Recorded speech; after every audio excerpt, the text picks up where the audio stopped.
मृणाली गुरुनाथ कांबळे, इयत्ता 5वीची विद्यार्थी। माझ्या शाळेचे नाव आहे श्री शाहू कुमार भवन बहुउद्देशीय प्रशाला गारगोटी। मी आज तुम्हाला एक सत्य घटना, माझ्या वडिलांवर आधारित एक नाट्यछटा तुमच्या समोर सादर करीत आहे आणि त्या नाट्यछटेचे नाव आहे बाबा मी तुमची वाट पाहते। मंडळी, माझे बाबा ना माझ्याशिवाय राहतच नाहीत बघा। आत्ता येतील ते हाक मारत, बघा आलेच, आले आले बाबा, किती हाका मारता? काय म्हणाला, तुम्ही मला गिफ्ट देणार आहात? हो बाबा, मी आज खूप खुश आहे। आज माझा निकाल आहे ना, मला माहिती आहे बाबा, तुम्हाला ना माझी खात्री आहे की मी फर्स्ट येणार। आणि बाबा, तुमचं स्वप्न आहे ना की तुम्हाला मी खूप मोठी झालेलं पाहिजे आणि मी स्टेजवर व्याख्यान करत असताना प्रेक्षकांनी फक्त माझ्यासाठी टाळ्या वाजवताना तुम्हाला पाहिजे ना? हो बाबा, तुमची ही मुलगी नाही तर मुलगा म्हणून काहीतरी करून दाखवणार। जन्माला येऊन एक मुलगा आई वडिलांसाठी काही करू शकत नाही ना, ते मी तुमच्यासाठी करून दाखवणार। काय म्हणालात बाबा? जरा बाहेर जाऊन येतो। ओके बाबा, नीट जावा हा बाबा, आणि बाबा लवकर घरी या। बघितलात का मंडळी, माझे बाबा माझे किती लाड करतात ते? काय म्हणालात? मुलगी काय करू शकत नाही? अहो मंडळी, तुम्ही कोणत्या जमान्यात राहता आणि हा कसला भेदभाव आहे बरं? अहो, जरी मुलगा औषधात दिवा असला ना, तरी मुलगी सासर आणि माहेर ही दोन्ही घरात देवत ठेवणारी एक झगझगती ज्योत आहे, हे विसरू नका। बरं, ते जाऊ दे, मी काय बोलत बसले? आज माझा निकाल आहे आणि मी फर्स्ट आल्यावर मला माझे बाबा गिफ्ट देणार आहे। मी आज खूप धम्माल, फुल मस्ती, एन्जॉय करणार आहे बाबांसोबत। आणि हो मंडळी, मी तुम्हाला सांगायचंच विसरले, माझे बाबा ना मोठमोठे कॉन्ट्रॅक्ट घेतात आणि ते मिस्त्री पण आहेत।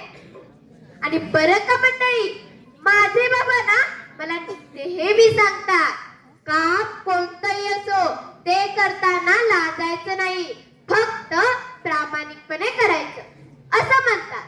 माझे बाबा ना माझ्यासाठी हिरोच आहेत बघा, हो की नाही गाई? काय म्हणालीस? लाडाची?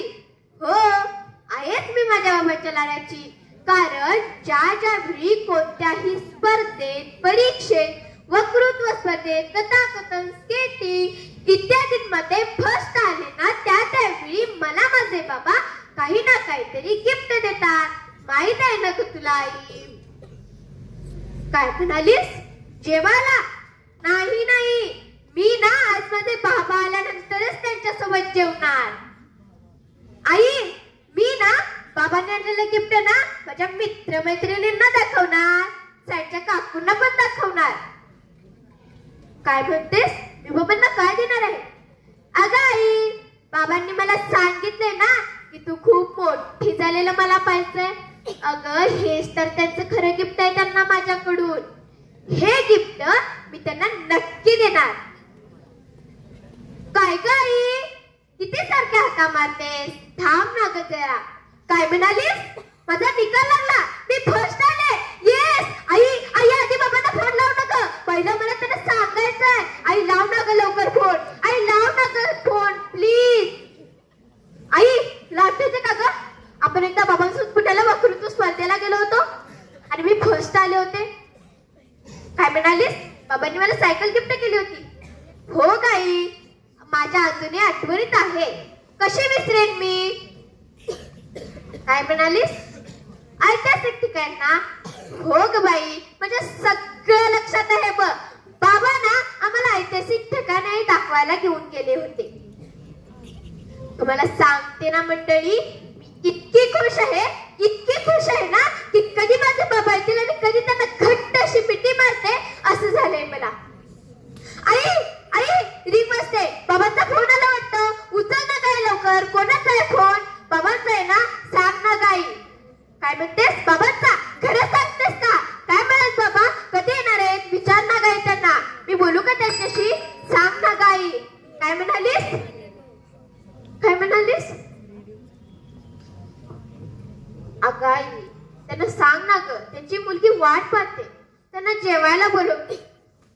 तुम्हाला सांगते ना मंडळी, मी इतकी खुश आहे ना, इतकी खुश आहे ना. कधी माझे बाबा येत आहेत आणि कधी त्यांना घट्टशी मिठी मारते असं झाले मला. कारण माझे आज बाबा येणार आहेत, मग मी त्यांच्यासोबत खूप धमाल करणार आहे. आई, आई, कसला आवाज? आई, काय झालं तुला? आई, उठ ना ग आई. का? काय झालं? कधी येणार आहेत बाबा? काय झालं माझ्या बाबांना? सांग ना ग आई. तुझी गप्प काय? बोल ना ग आई. काय म्हणाले? बाबांना हॉस्पिटल मध्ये नेले का? काय झालं माझ्या बाबांना? माझ्या बाबांना काही होऊ शकत नाही आई. आई, बाबांसाठी मी जेवायची बसली आहे. बाबा या ना लवकर बाबा. बाबा, मला तुम्हाला मिठी मारायची बाबा. बाबा, मला गिफ्ट नको, पण तुम्ही लवकर या ना बाबा. बाबा, मी तुमची वाट पाहते बाबा. बाबा, मी तुमची वाट पाहते बाबा. बाबा, मला तुम्हाला मिठी मारायची बाबा. बाबा, मला तुम्हाला पाहायचंय बाबा. बाबा, मी तुमची वाट पाहते बाबा. बाबा, धन्यवाद.